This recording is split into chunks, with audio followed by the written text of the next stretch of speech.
Start. महोदय, प्राथमिक शाळेच्या 4थ्या वर्गाच्या मराठी बालभारती या पाठ्यपुस्तकाच्या प्रकाशनाचे व वितरणाचे हक्क आपणाकडे असून या पुस्तकाच्या 500 प्रती आम्हाला पुरविण्याबाबत आम्ही आपणास कळवले होते।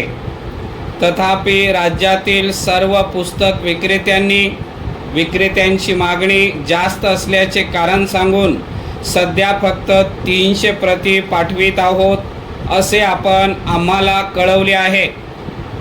आपणाला कल्पना आहे की पाठ्यपुस्तकांचा खप हा शाळा सुरू झाल्यानंतर केवळ 2 महिनेच मोठ्या प्रमाणात असतो। त्या अवधीत न खपलेली पुस्तके बहुधा पुढच्या वर्षापर्यंत तशीच पडून राहतात। त्यामुळे आमच्यासारख्या छोट्या पुस्तक विक्रेत्यांचे भांडवल निष्कारण गुंतून पडते।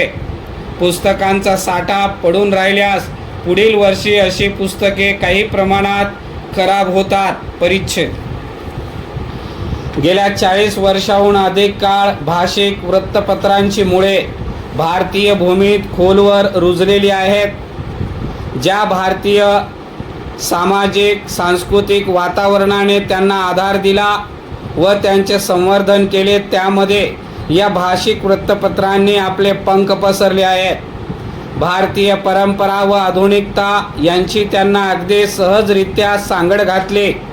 उत्पादन आणि माहिती संपर्क विषयक तंत्रज्ञान त्यांची अवगत केली। मात्र मनोमनी त्यांनी भारतीय मूल्येच खपली।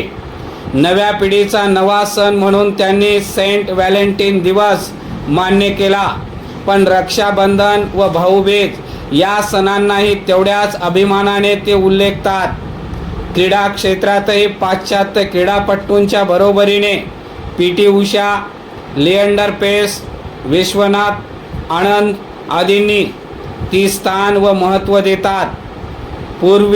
पूर्व आणि पश्चिमेची योग्य सांगड कशी घालावयाची हे त्यांना चांगलेच ठाऊक आहे। परिच्छेद आज जे काही खऱ्या अर्थाने भारतीय अथवा भारतभिमुख आहे त्यांचेच भारतीय भाषिक वृत्तपत्रे प्रतिनिधित्व करतात। भारतीय भूमीत आमचा पाया मजबूत असल्याने नव्या शतकात प्रवेश करण्याची त्यांना भीती वाटत नाही। एवढे असूनही भारतीय भाषिक वृत्तपत्रांची अवहेलना होत असेल तर तो ब्रिटिश साम्राज्यशाहीचा मागे राहिलेला अपवित्र वारसा आहे असे म्हणावयास पाहिजे। आपल्या देशाची भूमी परकीय आक्रमकांच्या हाती जाणे धोक्याचे आहे, पण आपली अस्मिताच घालून बसणे हे त्याहून अधिक धोक्याचे आहे। ब्रिटिश या देशातून जाऊन बरीच वर्षे होऊनही त्यांचा प्रभाव अजूनही टिकून आहे असेच म्हणावे लागेल।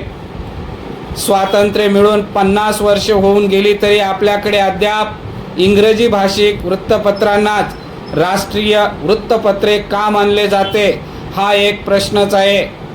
एखाद्या नव्या उत्पादनाच्या जाहिराती इंग्रजी वृत्तपत्रातून दिसून येतात। या संदर्भात विचारणा केली की जाहिरातदारांना केवळ राष्ट्रीय वृत्तपत्रातूनच जाहिरात द्यावयाची होती असे उत्तर मिळते। हे उत्तर व त्यामागची वृत्ती याचे आश्चर्य वाटते। इंग्रजी ही आमची एकमेव राष्ट्रीय भाषा होऊ शकत नाही, मग केवळ इंग्रजी वृत्तपत्रे आपली राष्ट्रीय वृत्तपत्रे कशी ठरतात? परकीय भाषा माध्यमांना पहिल्या रांगेत स्थान व स्थानिक भाषेतील माध्यमांना दुय्यम स्थान मिळाले तर इतर कोणत्याही देशात दिसून येत नाही। जे पूर्णतः भारतीय असते त्याबद्दलच्या न्यूनगंडातून ही वृत्ती निर्माण होत असावी।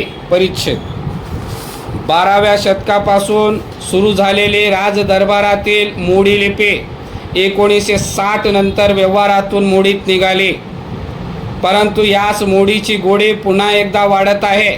लॉकडाऊनच्या काळात मिळालेल्या वेळेत ऑनलाईन मोडी शिकण्याकडे आणि शिकवण्याकडे कल वाढल्याचे दिसून येत आहे।